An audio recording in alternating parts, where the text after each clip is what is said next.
It's the pre-party with J. Cal. We are professional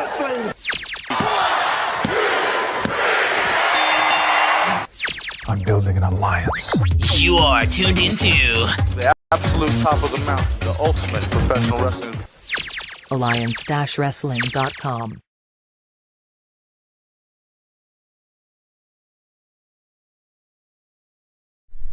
Ladies and gentlemen, welcome to the pre-party. Woo! For the superpower, brother. This is a presentation of Alliance-wrestling.com, your number one source for news and information for the National Wrestling Alliance. Ring, ring, ring. Bells, whistles. Guys, are you as pumped up as I am for this NWA superpower? I mean, the last time we got a superpower, this is kind of ironic, right? History knows no twin. Famous person once said that, and no, history absolutely has a twin, because it was damn near 366 days ago that the NWA had their last superpower, also known as episode 21 of NWA POWERRR. And on that episode, we saw the return of Jax Dane, who incidentally enough had a Falls Count Anywhere match with Tim Storm. Interestingly enough, here it is on episode 27 of POWERRR. We are gonna have Jax Dane wrestling in a Falls Count Anywhere match with Slice Boogie. So the more things change, baby, the more they stay the same. But that's okay. This is going to be a fun day, guys. The NWA boom, boom, boom, boom, boom, boom is starting to fire on all friggin' cylinders. Is it? It feels like it is. I'm excited, guys. I'm jacked up. It's been a very fun and interesting week. I mean, we got Power Surge last week, which wasn't exactly what I would call action-packed, but it was informative. We did get some information that did help. Like, we learned about who is going to be challenging for the NWA Tag Team Titles. We know that. We also know that, why am I having trouble talking here? My brain's not functioning. We also know that the NWA has set up a new number one contender for the World Heavyweight Champion. We'll get to all of that in just a minute. I see that you guys are talking, and you know, you guys are my pals, you're my homies, you're my friends, you're my dudes, and I don't want to not address you all. So first of all, I want to say what's up to Lamb and Big Papa Pump, Jimmy and LB and Heebs. You're all in here in the chat. I see more of you are flocking in, and that warms my dead soulless heart. Just kidding, I'm not dead or soulless, but I do appreciate you guys checking us out. We do this every Tuesday, just ahead of the pre-party. This is the pre-party, just ahead of NWA Power. We do this to get you pumped up too, if you want. We're here to talk about the NWA. We're here to get fired up, right? I mean, we're all fans of the National Wrestling Alliance, so I just want you all to get excited too. Sean Mega's in the house. Welcome, Sean. Lamb says, from Power Surge to Superpower to 2 normal Power episodes. Weird decisions, but okay, why not? Exactly, man. Just go with the flow. Quit trying to figure it all out. Just enjoy the show. Or just have fun, nitpicking at it on Thursday with us when we do the Alliance guys recap review show Thursdays. Same channel, YouTube, Twitch, at the Alliance blog. We do that every Thursday, and that's 8 p.m. Eastern, 5 p.m. Pacific. Now, I see Sean Mega's here. Dave Scooby's in the house. Always. Lamb, to answer your question, I saw it earlier, but I don't see it now. That episode 21 of NWA Power, which oddly enough isn't available for you to watch on the service, on the Fight TV on demand service for whatever reason. That show not only gave us the first match of Kamille, her first in-ring appearance, but yes, that was also the first appearance of Jax Stane, and that match was supposed to be the lead-in to Crockett Cup 2020. Of course, that never happened. Now, those matches were all filmed back in January of 2020, and again, this was all pushing towards the pay-per-view that was going to happen in April. I had tickets to that, and the subsequent television tapings. Of course, it always felt like the NWA didn't have enough content recorded, because it always felt like there was going to be a point in time where the NWA just wasn't going to have enough material to cover it. Now, they were going to do circled squared specials, and they were going to do a few other things leading up to that pay-per-view, but ultimately they ended up releasing the Super POWERRR, slightly edited, they said, on May the 11th, I believe. No, excuse me, May 12th. And then we ended up reviewing it over on the Alliance Guys podcast, and we knew then that would be the last little bit of wrestling from the NWA we'd get for a while. And the real weird thing is watching that video, because I did peek at it today. We were very optimistic that this thing would be done by June, September at the latest. We were still thinking we'd get a Crockett Cup 2020. That didn't happen. But yeah, I mean, it's kind of funny to look back and see, like, man, we were still so optimistic about this whole COVID thing, and believe it or not, we're still dealing with it. As it goes, I see some more of you guys are entering into the chat room. I see my good friend Tim from NWA Gold is here. Tim, as always, it is a pleasure to have you here. Scott Steiner asked the question, do you think the NWA could eventually become a top 3 wrestling promotion in America? Well, first of all, I'm going to have a sip here of my Reign energy drink. Chris Drummond says, no way in hell, Scott, and I kind of like the NWA. I'm going to say this. The National Wrestling Alliance, as it is today, cannot compete with the WWE, cannot compete with AEW, it cannot compete with Ring of Honor, and honestly, I'm not sure how it can compete with MLW, or Impact for that matter. I don't know how much longer we're going to have an Impact, and I don't mean to sound like snarky about it, but it seems like, you know, they have inherited some of their traits from their grandpa, the NWA, and that they won't die either. But the difference between the NWA and Impact Wrestling is that the NWA has never had a lot of money behind it, never since Jim Crockett Promotions had left the NWA. But it's weird with Impact. They get this influx of cash, they make these big moves, they get big stars, and they still manage to just meander in that 3rd or 4th spot. They've never been a top rival to the WWE. They've never been a serious competitor to the WWE. AEW came in and just took the world by storm. And I'm not somebody who watches AEW on a regular basis, but I know that their fan base triples, quadruples what Impact gets. But the interesting thing is Impact is still here. Now, I know they're now owned by I can't think of their name right now. The company from Canada, Anthem Sports. They're now owned by Anthem Sports. MLW has some money behind it, but not like Anthem Sports. Ring of Honor has Sinclair Broadcasting. If Sinclair wanted to be in the wrestling business like the WWE or like AEW, they certainly have the financial backing. It just doesn't appear to be part of their business profile. I think they like it in that it creates content for a myriad of channels that they have, and I think it does make money for them, but at the end of the day, I think they're very content with where they're at.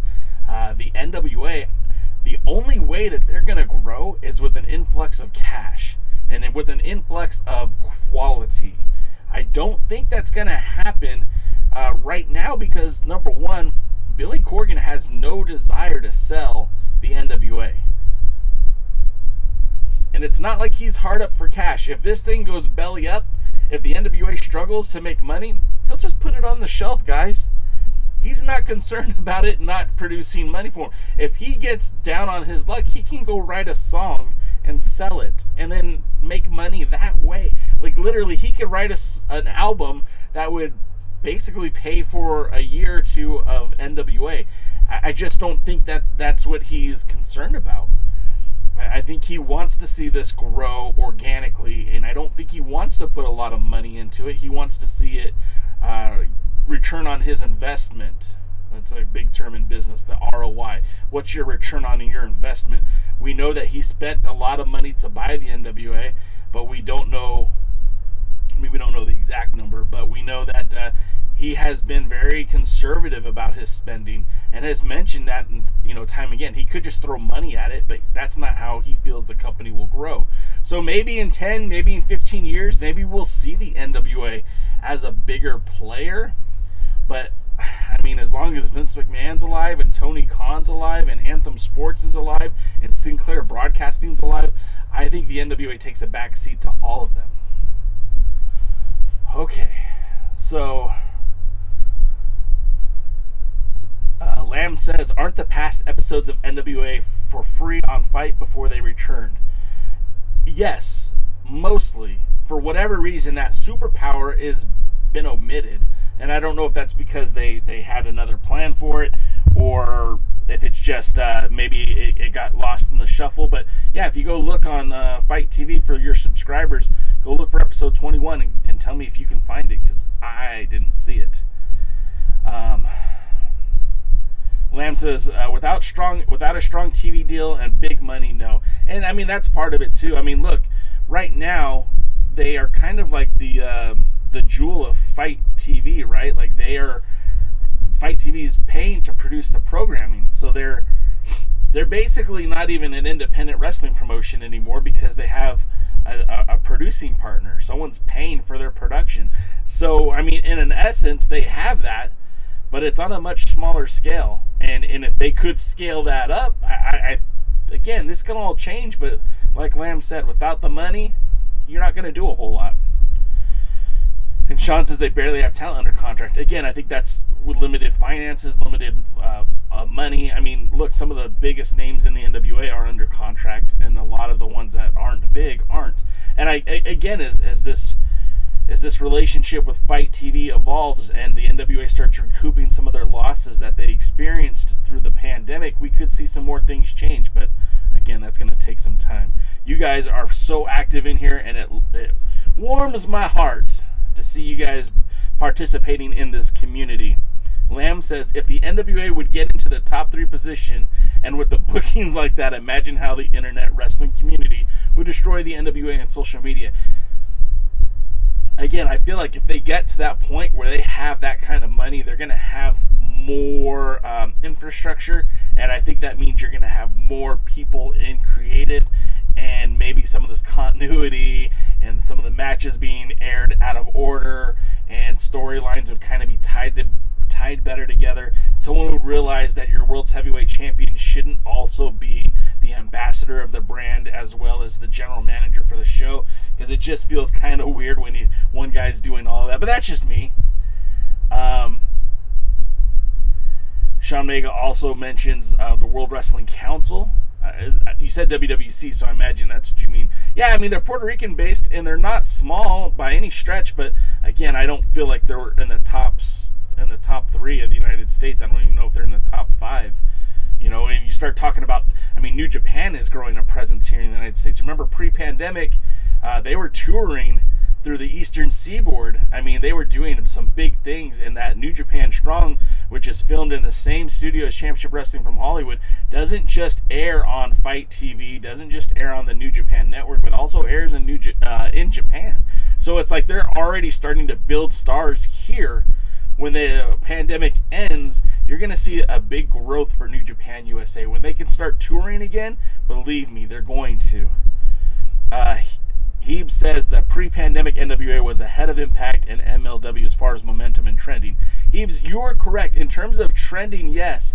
But let's talk financials, because if Impact was getting, Anthem bought Impact a couple of years ago, literally bought the network that they're on. I don't know how advertising dollars work, but I know that the NWA wasn't making a ton of money off their YouTube channel. And I know the live events were really driving the business. And had the pandemic not happened, we might have seen some better things. But I think currently, I mean, everyone got handed the same, shit sandwich, pardon my French, and everyone had to take a bite, and some of them were able to season it and flavor it and make it taste a little bit better. The WWE almost didn't even impact it. Their numbers were actually better without live touring. AEW seemed to just water off a duck's back. Even Ring of Honor, once they got back to it, the product has actually improved. MLW, it's probably where it was. The NWA is still struggling to get through this pandemic. Now, most of these matches were taped back in March. So I feel like the next round of tapings are just around the corner, we're going to see some growth. I definitely believe that. We got the first set of tapings out of the way. I think you're going to see more autonomy. You're going to see more creative minds also as part of this project. So I think we're going to start seeing the NWA firing back up. And when the live events do happen, I mean, Billy Corgan said that they were going to work with Live Nation to start doing live events. They were going to run a small arena in Atlanta, not the Georgia Public Broadcasting Studio. So I really feel like the NWA was onto something, but I still don't think you could put them ahead of Ring of Honor. Hey, our friend Traducus is back. I haven't seen Traducus in a while. Post-pandemic, I feel like even Game Changer Wrestling has passed up Ring of Honor, NWA, and MLW. I mean, Game Changer Wrestling has been active, and you can't argue that. I don't know if they passed up Ring of Honor in terms of capturing that, that social awareness, but you got to give them credit for doing it.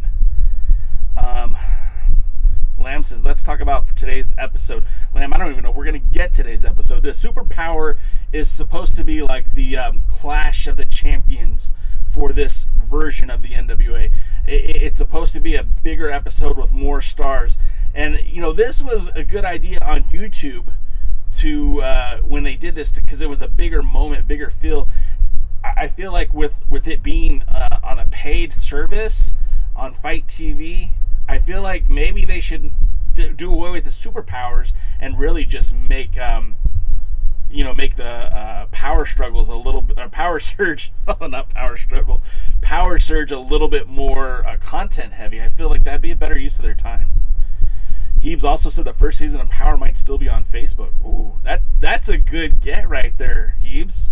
It was still there a month ago. Someone go check it out. Let me know.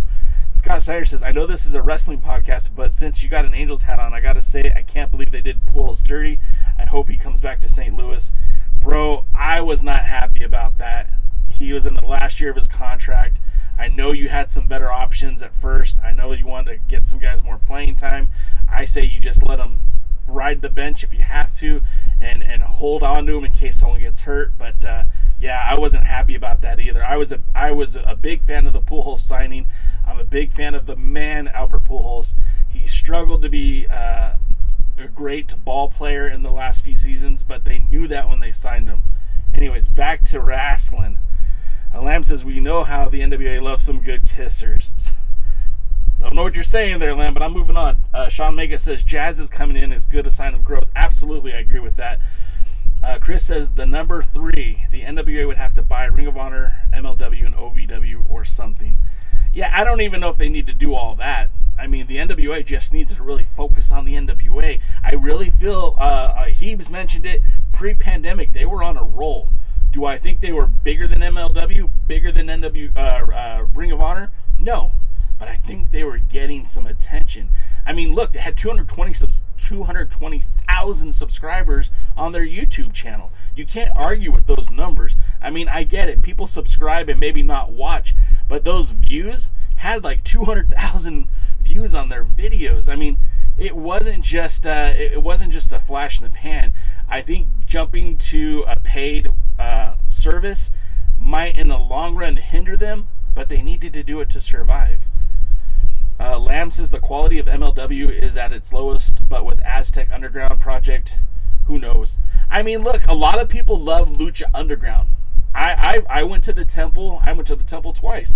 it was an interesting dichotomy. It was an interesting format. I don't know that I loved it. I don't know if it was my cup of tea, but it was an interesting take on professional wrestling. And if someone could do something that's interesting, that's different, that's marketable, and people will watch, then why the hell not?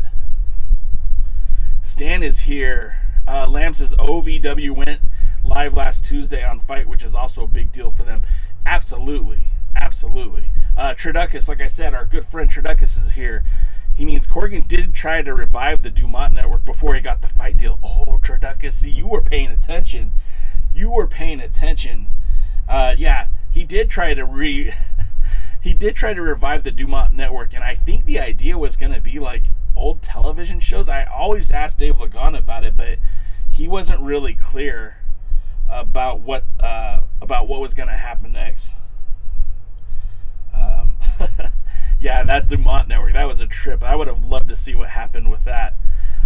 Stan says, hi, Jay. I am hoping that Matt Cross will win the upcoming Battle Royal so that he can get a rematch against Nick Aldis for that World Heavyweight Championship. I just want to see Matt Cross get a victory. I mean, if you guys... every Tuesday I write a primer ahead of Power so that you can read some of my thoughts. I try to take a more impartial look at the NWA.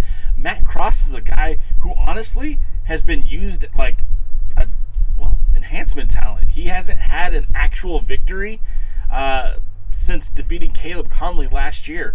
And this is a guy that challenged for the 10 pounds of gold 2 years ago, or 3 years ago, and then 2 years ago challenged for the national title. He needs a break. And if he doesn't get one soon, I don't know how much longer you're going to see him in the NWA. Stan says the first season of Power is not on YouTube anymore. Stan, I think they were talking about Facebook. Willie's in the house! Lamb says, didn't the YouTube subscribers shrink to 210,000 now? Well, yeah, of course, Lamb, because the content isn't there. And as much as I love my friends, the Bearded Trio, and they do a few other things on there, it is not the same. And I mean, you could look at the views. Go to socialblade.com, search the NWA. They went from having 200,000 views on a video, 180,000 views on a video. Now they're lucky to get 7,000 views on a video. And that's not, I don't blame the Bearded Trio.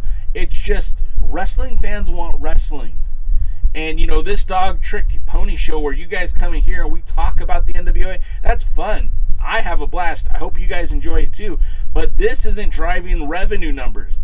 YouTube doesn't look at this video and say, hey, we got to get that J-Cal more airtime. They don't care. No one's paying for this content, as no one should pay for this content. The NWA was putting out content that people should be paying for, but, you know, again, circumstances are different. Willie Bowen. Lamb says, Willie Bowen says, will Allison K make a return to NWA Power? I mean, I'm not going to put anything past the NWA. Allison K was a great competitor. She was a good champion. I always expected more out of her. She's not signed anywhere else, so perhaps, but I don't know. I mean, I never heard her say anything bad about the NWA or Billy Corgan, so maybe she will be back, or maybe she just likes being a free agent and showing up where she can. I don't know, but we'll see. Sean Mega says, why is Mims wrestling Cross for a TV title shot? That's a great question, Sean. The quickest answer I could give you is Mims has a victory over Jeremiah Plunkett. He has a victory in a tag team match teaming with Slice Boogie. So, I mean, I don't really have a great answer for you, but, you know, they need to have a challenger for the TV title, and who else are you going to put in that match? Jordan Clearwater? He hasn't had a victory yet. No offense, Terry. I know you're going to watch this later. I like Jordan Clearwater, too. Stan says, I would rather that the NWA bring in Tessa Blanchard instead of Jazz. Whew, Stan, Tessa Blanchard is a little too nuclear right now. She has a lot of heat on her from some things that she said, some of her actions in the past. And, I mean, there's a reason why the WWE hasn't brought her in, or AEW hasn't brought her in. She's a little toxic. I don't know how you cool that off. I don't know if you ever cool that off. I do believe she will be working somewhere sooner than later, but there's a reason why the big two haven't even looked at her. Lamb's son, Mims pinned Crimson in a tag team match and won the student versus teacher match at Power Search. Yes. Yeah, Jazz is an agent, not a talent. Sean Vega says he absolutely loved Lucha Underground. And that's just it, man. They did a good job of doing this, like more of a story, right? More of an experience. And I think if you look at MLW, I mean, with the Contra unit and all that stuff, it kind of feels like they're going towards that anyways. So why the heck not, man? I mean, you'll make a lot of people happy. That Lucha Underground was a big deal. Habe says it wasn't for me, but my Facebook page is at Kayfabe Soup was born because of Lucha Underground. Well, there you go. That's awesome. I didn't know that. Lamb says at least we don't see another 3-way qualifying match. He feels bad for Matt Cross being in that situation every time. Yeah, I mean, I don't know. 75 JJ Edison says, is Jazz coming in to wrestle? She lost the title versus career match on Impact to Deonna Purrazzo. As far as I know, Jazz's role with the company is going to be as an agent. If you follow her on Twitter, she said she's looking for a few more indie matches before she calls it a career. So I imagine around June, she'll probably be officially done. Now, that doesn't mean she's, tied to that. Terry Funk has retired how many times? If the money's right, if she's feeling good, I'd love to have her back in an NWA ring. I mean, when that Burke returns to the NWA, I'd love to see Jazz hold it one more time. Scott Steiner says, for the NWA to flourish, they need to be different from everyone else. They need to continue being a wrestling company and take it seriously. Absolutely, Scott Steiner, Big Papa Pump. I think what the NWA was doing prior to the pandemic was what they needed to do. I feel like they're efforting to get back to where they were, but I feel like there's been changes in creative, right? There's been changes with talent, and you need to get the fans accustomed to paying for your product. Again, when you give it away, it's easy to get people to watch. When you make them pay for it, it's a different dynamic. But I feel like if they continue to produce quality, keyword there, quality content, that people are going to watch it. The NWA as a brand is a legacy brand. I watched that in 1986. I bet some of your grandparents watched the NWA. My mom was at the Grand Olympic Auditorium watching Gorgeous George wrestle for those NWA titles. So believe me, the NWA is a brand that will survive, but it does need to head in the right direction. What we've been getting from the NWA, I would say, is not going to continue to bring in a new audience. It might sustain the audience you have, but it's certainly not going to bring in a new audience. They need to do some better. They don't need to do anything different. They just need to do it better. If you're going to do promos, do them better. If you're going to bring in talent, put them in the right positions. Book the storylines that make sense. Use the talent that you have to lift them up. Oh, almost dropped the mic. Lift them up, not bring them down. You want to bring in talent? Cool.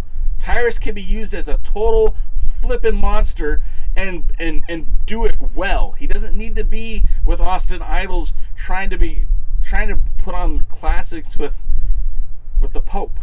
He's just not in that class anymore. Have him come in and interrupt a jobber match. Have him come in and do a 2-on-1 where he squashes people. That's where he would be best served. Chris says, plus, I don't think the NWA will pay Tessa and Daga what they want. I could see an appearance here or there. Yeah. I think... excuse me, guys. Yeah, you're right, Sean. I mean... Excuse me, you're right, Chris. She's a lot of money. Her asking is going to be high. She deserves it because she's a quality performer, but she carries a lot of toxic baggage. Not sure that the NWA wants to deal with that. Sean Mega says, I don't think Rosa or Jazz would want Tessa around. 100% I agreed. Stan says, Matt Cross had an incredible match against Nick Aldis, and if people see Aldis Cross too, that will win him over more fans than any win against any mid-carder. Stan, I think you're right, and I think to put that in juxtaposition, on episode 7 of NWA Power, Trevor Murdoch wrestled against Nick Aldis in a non-title match, and it was one of the best matches that Trevor Murdoch had in his entire run with the NWA. It was one of the best matches that Nick Aldis has had in Power, and I really felt like that moment set the tone for Murdoch to grow with the company. And I feel, again, if they want to do a non-title match and try to elevate somebody, Matt Cross is definitely the guy to do it with. But let's build a storyline and put him in a title match. I don't know why that would be so difficult. Fiona's in the house. What's up, Fiona? Lamb says, I think we all know that Trevor Murdoch comes back at the Battle Royal, win, and will face Aldis at the pay-per-view. I mean, that's certainly how it looks, right?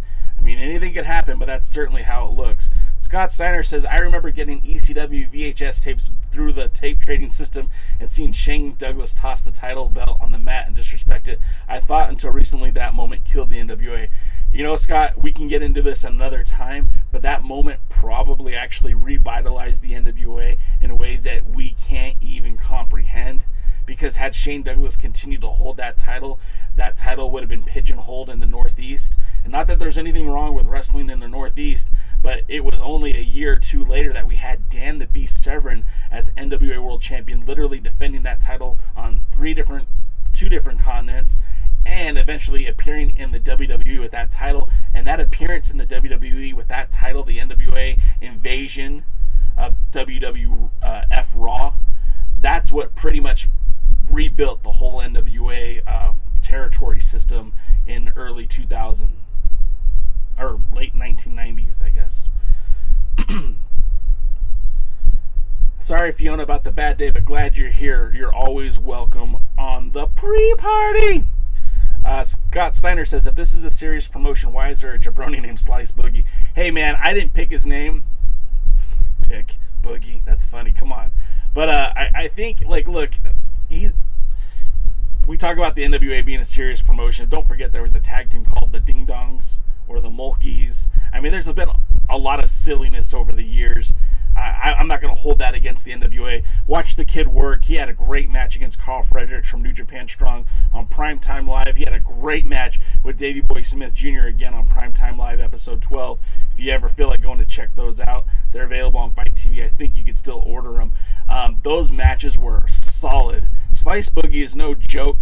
I love Jack Stane, but Slice Boogie is a young dude who's hungry. He's a 2019 SoCal Rookie of the Year. And as much as I want to see Jack Stane win tonight, I can absolutely see why the NWA brought Slice Boogie in. I think the kid has a bright future ahead of him. Davey Boy Smith Jr.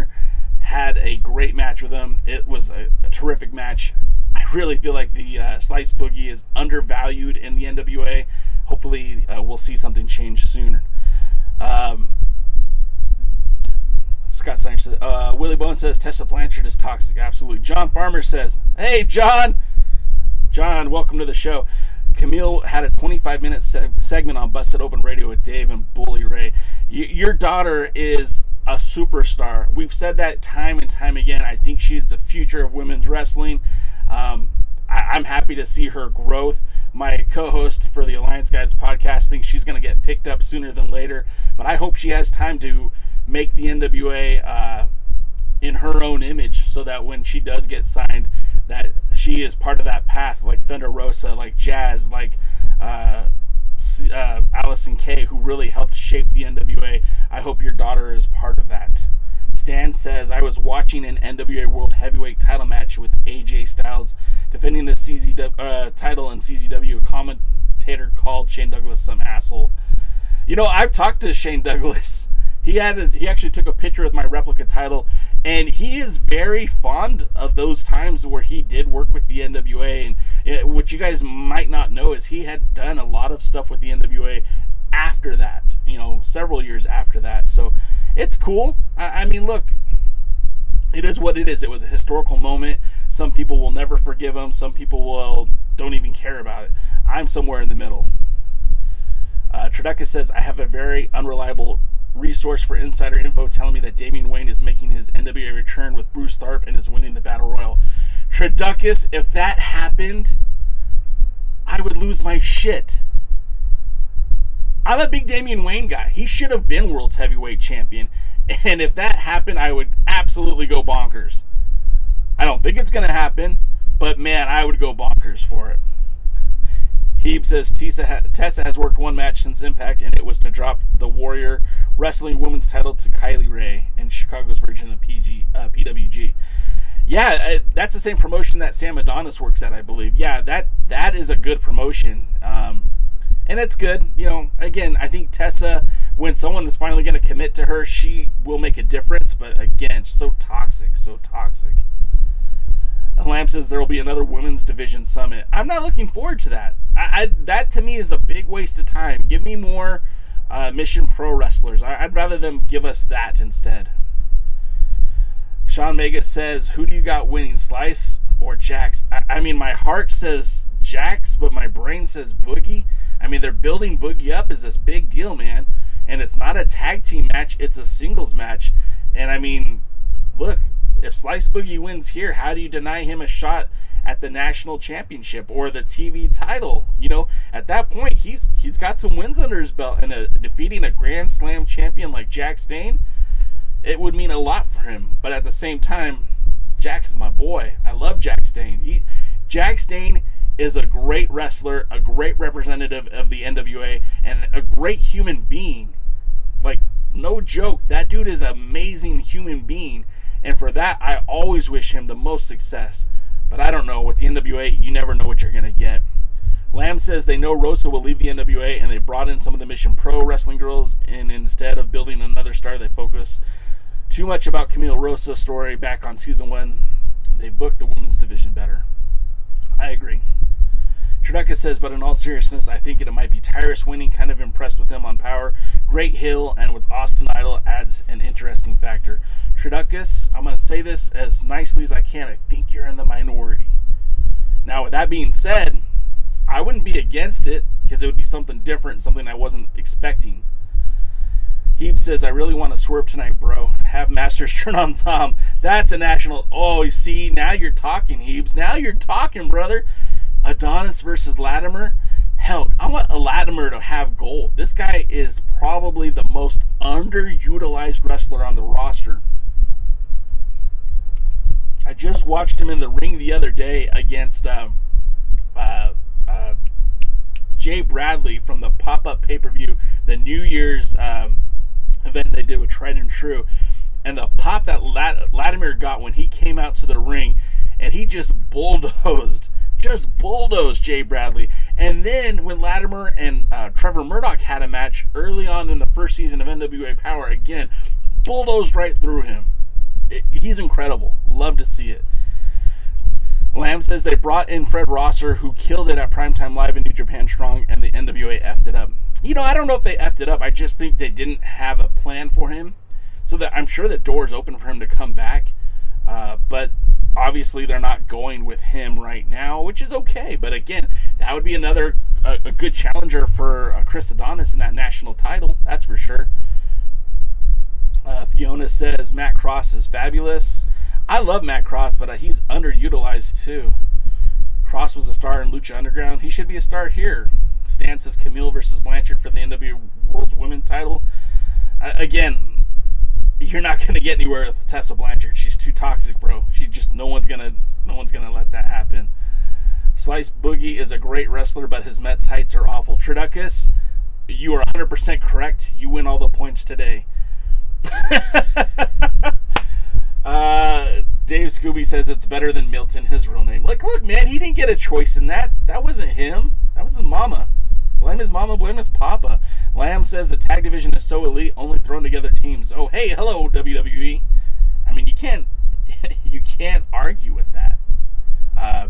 Unfortunately, there's two really good tag teams that aren't getting a lot of TV time. But again, this was all filmed in one set of tapings, 3 or 4 days. As this begins to evolve, we'll see. Maybe they can go to a more flexible taping schedule. Maybe they go once or twice a month instead of that stretching it out 3 months. But again, the NWA is rebuilding. The NWA was really hurt by the pandemic pause and had to restructure itself. So these longer TV tapings are definitely hopefully something that doesn't last for long. You guys are killing it today. You make this show so much fun. I appreciate you guys. Lamb says his Met gear brings him heat. Actually good for him, except the Nike shoes. Heeb says the wilderness era. Oh, I hate that term. Let's see. Stan talking about Shane Douglas. Yeah, I mean, look, I wasn't a big fan of it at the time, but in retrospect, I mean, he's the ultimate NWA villain. So anytime you bring in Shane Douglas, I mean, you'd get instant heat. It was easy to book him that way. Sean Mega says Cahagas will come in. Oh, Sean Mega, you popped me for the day. In case you guys don't know, Cahagas, who became world champion after Adam Pearce and Colt Cabana abandoned the title in Australia, won a battle royal at our friends Dog, Dangerous Adrenaline Wrestling Gladiators out in New Jersey. They had I believe it was a 7-man or an 8-man battle royal that turned into a 9-man. I think it was even elimination. When it was all said and done, Damian Wayne thought he won the title, and out came Cahagas, and Bruce Starr put him into the match. Screwed over Damian Wayne big time. Everyone thought Wayne was going to win it. The belt ended up going to Cahagas, and history was forever changed. Stan says Aldis defended the World Heavyweight title in Warrior Wrestling. Yes. Latimer is gold. Fiona says, I'd love to see him with a new strap. Yeah, I mean, if the NWA was bigger, maybe it'd be time to reintroduce another title, maybe the North American title, maybe a 6-man tag title. But the NWA in and of itself is still very small. So if you're going to have a small roster, you need to start maximizing that roster and utilizing it to its best advantage. Adonis is fine. Latimer is better. I don't see anyone being better than Pope. And the tag team division is an absolute nightmare. Again, don't even get me started on that. Ron Gibson's in the house. Traducus, well, it's more so I'm impressed by Tyrus's promos. I mean, Tyrus is great on the mic, right? But his in-ring work is better. On power than back for the attack. Yes, but he still looks like he came in out of shape and uninspired. Now, if we see another Tyrus at the next round of TV tapings who's a little bit more capable in the ring, my opinion will flip like that, but I just don't see it happening. Wrestling with MMA's here. Oh, man, this is a party. You guys really did bring it today for the Superpower, which starts in literally 15 minutes. We'll try to get through this, guys. You guys are awesome. Triducka says, I will say, as long as it's not Jeff Jarrett winning the Battle Royal, I'm all good. That's awesome. If Tyrus wins the Battle Royal, would that in turn Aldis into a fan favorite? He'd be the lesser of two evils. Scooby, you're 100% right.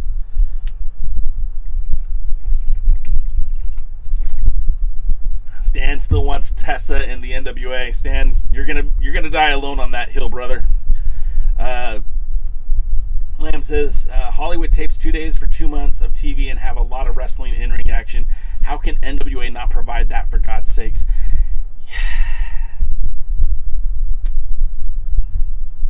Can't wait to get home to my Alliance hat, hoodie, and t-shirt all waiting for me. James H. Jackson, God bless you, sir. James bought one of these t-shirts and he bought one of these hats. And if you enjoy this podcast and you want to help support it, you can head to our merch store. Go to alliance-wrestling.com and check out the merch section, and that'll take you to our merch store where we have hats, t-shirts, and we actually just put up a new limited edition t-shirt. It's the Shield, the alliance-wrestling.com Shield. If you guys want to support the brand, $16.99 for that t-shirt if you're interested. Stan says that damn pandemic messed it up. When we didn't get to see PCO challenge Nick Aldis, absolutely. That was supposed to happen at Super Card of Honor. We were also supposed to get another Facade versus Nick Aldis match. We were supposed to get Carlitos versus Nick Aldis in Puerto Rico. That didn't happen. The pandemic really messed up a lot of stuff. Scott Steiner says, pray for my sister-in-law. She isn't doing too good and needs all the prayers she can get. If you guys pray, please pray for Scott Steiner's sister-in-law. Positive vibes, Scott. I hope you guys get good news for you and your family. Hate to hear it. I know people are suffering all over, man, and I hope that things are okay for her. Heap says, with everything being recorded in a couple days span without an audience, besides Gary, people need to understand it's hard to tell what will be over, especially if you have lesser experience putting it together in large champions like this. Absolutely. You're right, Heebs. You're right. And that's why I want people to, want better and be critical, but at the same time understand that change isn't going to happen overnight. This show needs to grow. People need to get better in their positions. It's all going to take time. Gosh, we're getting run out of time. Who do you got in the main event tonight? I think, Sean, we're going to see something screwy happen. I think you're going to see Stevens and Kratos retain those titles, but I don't think it's going to be a very good look for the tag champions, and I'm not sure what's going to happen. Stan says Aldis versus Pope would be awesome. It 100% would. Traducus, don't ever mention Rey Gonzalez on this show. Jeez. Traducus, you know my history. I love it, man. Dodie says yes, Aldis versus Pope. Willie says Tyrus is a bum. Stan says I should bring in a bunch of Tessa fans to back me up. I love it, Stan. Don't ever quit that either, by the way. Just because I'm not on board with it doesn't mean you shouldn't be. You be loyal to you, Stan. Dodie points out that former NWA National Champion Nitro was in bad condition. I think he's actually on the mend right now, Dodie. I think he's healing up. COVID took its toll on him, but I think he's doing well. And then Ron says, I don't want Tess in the NWA, and I used to be a fan of hers. Well, there you go. So, okay, real quick, just to run down the show, because, again, we are literally 10 minutes away from bell time. Okay, so we have Slice Boogie versus Jax Dane. My heart's with Jax. My money's on Slice Boogie. I just don't trust it. The Rosa and Kamille Summit. As much as I like both of these ladies, this shouldn't be a promo segment. This should be a match. If they want to continue with this match, this should have made this a tag match. Put Taryn, Terrell, and Kamille in one corner. Put Thunder Rosa and Melina in the other corner. And let's have a match. That way you don't have to screw things up. It'll just be that. You know what I mean? Sauronaro versus Kratos. I think Kratos is finally going to, put the bullet in the Sauronaro deal and finally put an end to that. Matt Cross versus Mims, the TV title contender match. Again, my heart is with Matt Cross. My money's on Mims. Mims has a ton of potential. You know what? I'm going to change it up. I'm going to say Matt Cross. Let's go with Matt Cross. That's my official prediction.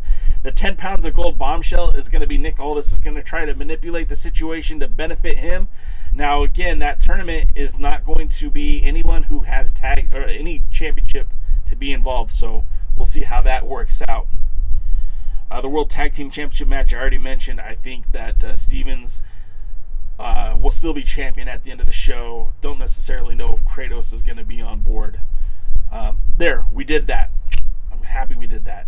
Traducus, I don't know who you are on Discord, but yeah, I'm not a big fan of Rey Gonzalez, and I'll just leave it at that. James H. Jackson says, I want better for the company, and let's see where things are in 6 months.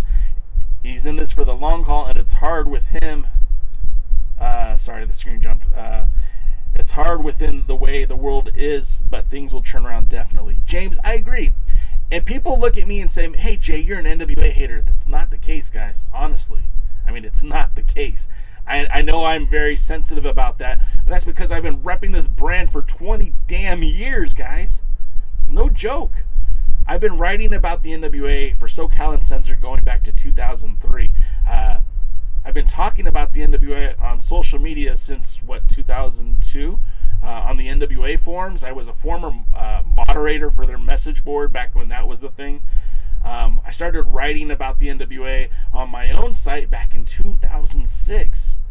We started our own message board, we started our own website, and then we started our own podcast and our blog and everything else. So the NWA is near and dear to my heart, guys. Like I said, in the past, I've traveled to Atlanta, I've traveled to Arizona, I've traveled to Las Vegas, I've traveled to Nashville, China. I mean, literally, I've traveled the world to represent the NWA, to be that fan. I love this brand, guys, and I want it to succeed. I want Nick Aldis to go down as the greatest champion of all time. But in order for that to happen, Sundays are meant for wrestling, brother. Get back in the ring. Doesn't even have to be an NWA ring. Adam Pearce, most of his matches were not in the NWA. Get out there and work. Aldis' first reign as World's Heavyweight Champion was one of the most prolific runs as a World's Heavyweight Champion. I just want more of that. It's sad to say that the title picture is so weak, almost any credible tag team can easily come in to make history. That's true. James H. Jackson says, same here. I'm in my 50s. I've been a long-term fan as well. Yep. Agreed. Doty, who said the NWA Jay is an NWA hater, that jabroni needs a taste of a chair shot to the head. Stan says, I had a letter to the editor printed in PWI about the NWA back in 93 telling them off for what they wrote. DKM says, I've been a fan since 1981. I followed during the dark years. Yep, DKM has been a long-term fan. Jimmy LB says, you should have seen it in the power chat, Doty. Rabid fans attacking DKM. It's true. It's damn true. Stan says, Flair's last couple of title reigns in the NWA were against the same contenders over and over again. Which is fine. I mean, again, that's fine. But we're here, we're now. And Aldis is a great competitor. I mean, he is. Aldis is a great competitor.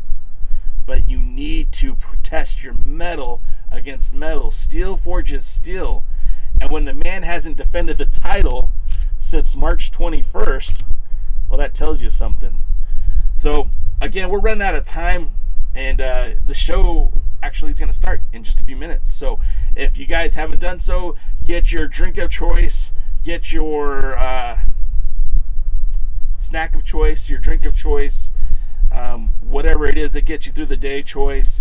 Let's watch some NWA Power, the Superpower.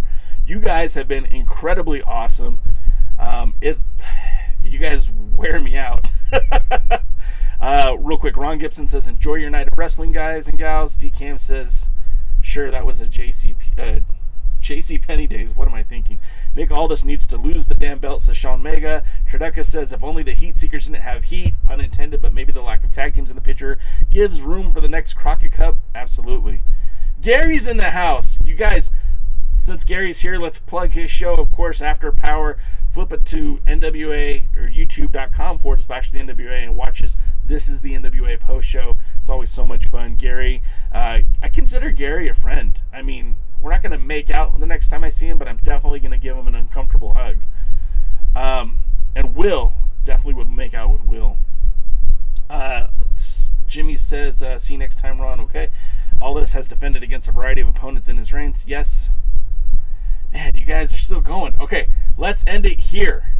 If you like the show, there's a lot more of you in here today than we see normally. I appreciate you. We'll be back here next Tuesday. If you want to hear what I think about the show with DKM, who has been watching the NWA since 1981, and the former NWA World Junior Heavyweight Champion, we'll be back here Thursday, 8 p.m. Eastern, 5 p.m. Pacific. You can join us there.